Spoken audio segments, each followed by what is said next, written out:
My name is John Arizzi. I'm the Chief of Police here in the Lockport Police Department. I've been with the police department for 20 years, all here.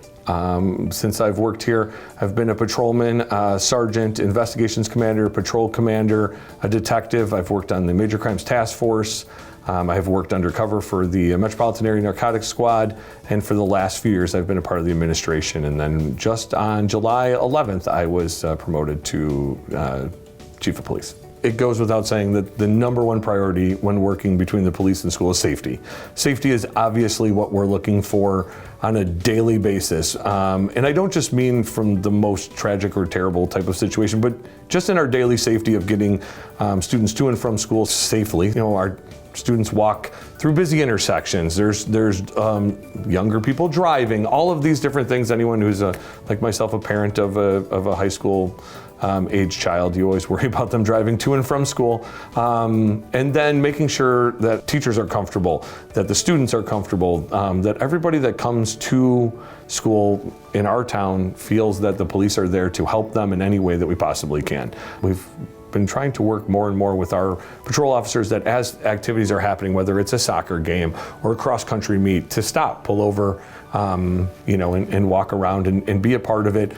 It adds a level of security, but it also eases tension with any parents and students when they see a uniformed police officer just walking around without any reason. They're not there for a call, they're just there to visit and be a part of the community, which is what we do. I think that's the most important thing. Safety is put together by this relationship of being there, being seen, and being able to answer questions for our students and staff at the high school, and our parents in the community and in the surrounding communities that come into our town in particular. Although many students come from other communities to come to school here, the Lockport Police Department is here to help in any way possible. If for some reason they need to speak to the police, but it turns out it's something to do with the community that they actually live in, we'll help get in touch. Sometimes we'll even take initial reports and forward information. Anything we can do to be helpful to the people that come here to our town for their children to go to school, we will be here for them. All police departments, including ours, has a non-emergency number.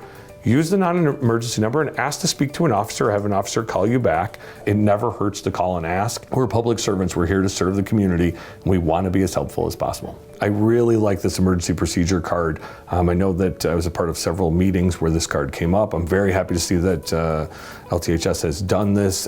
We have other officers here that work with the elementary schools and junior highs that we will be working towards them moving this process forward so that as students come into the high school, they're already familiar with it. All of the schools are reacting the same way, which I think is beneficial for the parents, for the students, for law enforcement, for the administrators, for the community as a whole. I think it is excellent. I'm very happy to see that, that this was put into place. It's great for everybody.